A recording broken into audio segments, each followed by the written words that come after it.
नमस्कार, मैं सावित्री चंदेल स्वागत करती हूँ आप सभी का।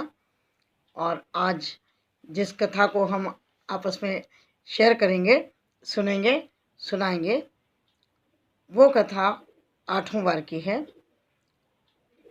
इसको हम आरंभ करते हैं कि एक माँ और बेटा एक गांव में रहते थे। एक बार माँ गंगा स्नान के लिए जा रही थी, क्योंकि कार्तिक का माह चल रहा था। उसने अपनी बहू से कहा कि बहू, मैं कार्तिक स्नान के लिए जा रही हूँ और तुम मेरे बेटे को रोटी खाना वगैरह सब समय पर दे देना। बहू ने कहा जी माँ जी। माँ चली गई तो बेटे ने सवेरे सवेरे आवाज़ लगा करके कहा, माँ रोटी दे दो। बहू बोली, ना माँ है ना रोटी है। बेटा एकदम सुन हो गया कि ना माँ है ना रोटी है। तो पत्नी ने कहा कि जब तक कमाकर नहीं लाओगे रोटी नहीं मिलेगी।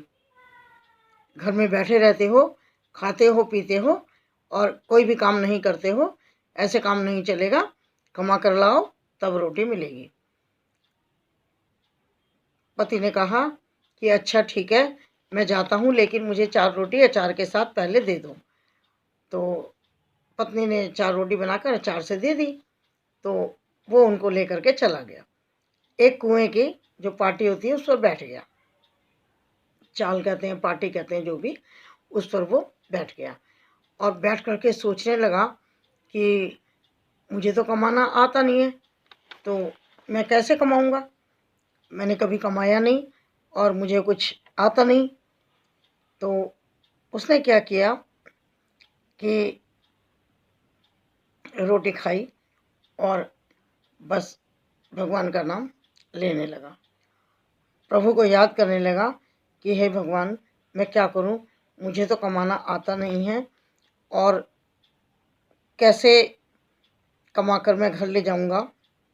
ये सोचते सोचते भगवान ने उसकी तरफ ध्यान दिया और वो ब्राह्मण के वेश में वहाँ पर आ गए और बोले कि तुम यहाँ पर क्यों बैठे हो।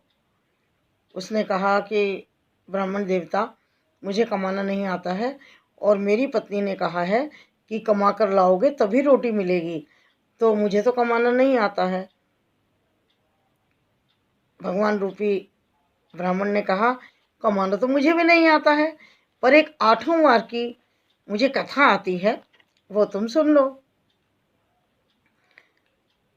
उसने कहा कि हाँ सुनाओ महाराज।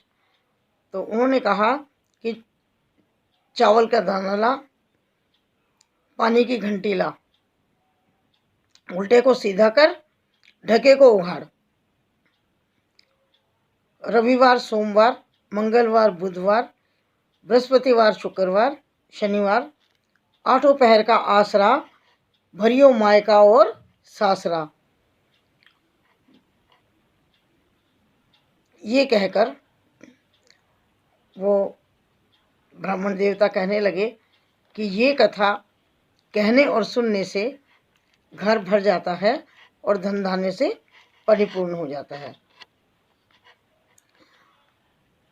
इसके बाद बेटे ने यही कथा जाकर के सबको सुनाई। तो वो अपनी बेटी के घर जाता है तो वहाँ पर बच्चे बोलते हैं नाना आए, नाना आए, नाना आए। और बहन अंदर उनको बुलाती है और पूछती है कि आप ऐसे उदास और फटे हाल से क्यों हैं। तो उन्होंने बताया कि मुझे कमा करके लेकर जाना है और कमाना तो मुझे आता नहीं है। हाँ, एक कथा मुझे आती है जो एक ब्राह्मण देवता ने सुनाई है, तुम भी सुन लो। तो बेटी ने कहा कि हाँ सुनाओ। उन्होंने वही कथा सुना दी। चावल का दाना ला, पानी की घंटी ला, उल्टे को सीधा कर, ढके को उघाड़। जैसे जैसे वो कथा को सुनते जाते थे, उसी तरह से उनके घर में बरकत आ जाती थी। और वो ये ही बोलते थे कि एक भगवान तुम्हारा आसरा और भरियो पीहर और सासरा। 8 वारों से वो प्रार्थना करते थे कि रविवार, सोमवार, मंगलवार, बुधवार, बृहस्पतिवार, शुक्रवार, शनिवार 8 वार का आसरा भरियो म्हारा मायका और सासरा। तो इस कथा को सुन करके बहन के घर भी, उनकी बेटी के घर भी धन धान्य भर गया। तो वो जो थी अपने पड़ोसन को बांटने लगी। पड़ोसन ने कहा कि ये तुम सब कहाँ से लाई हो, इतना कुछ तुम बांट रही हो। तो उन्होंने कहा कि भाई ऐसे, मतलब मैंने एक कथा सुनी है। तो पड़ोसन ने कहा भाई मुझे भी सुना दो। तो पड़ोसन को भी उन्होंने सुना दी और उसके बाद उन पड़ोसियों को भी भंडार भर गए।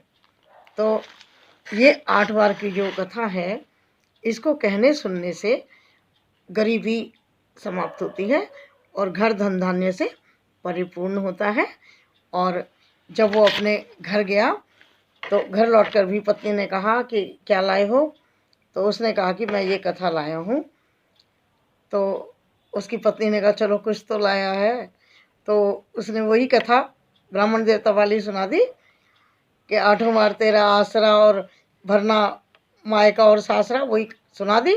तो उनके अपने घर में भी बरकत हो गई और धन धान्य से परिपूर्ण हो गया और वो सब सुखी होकर प्रसन्नतापूर्वक रहने लगे। तो 8 वारों को प्रणाम। और जैसा उनके घर में सुख शांति और धन धान्य से परिपूर्ण सब कुछ किया, ऐसा सबके साथ करना। नमस्कार और धन्यवाद।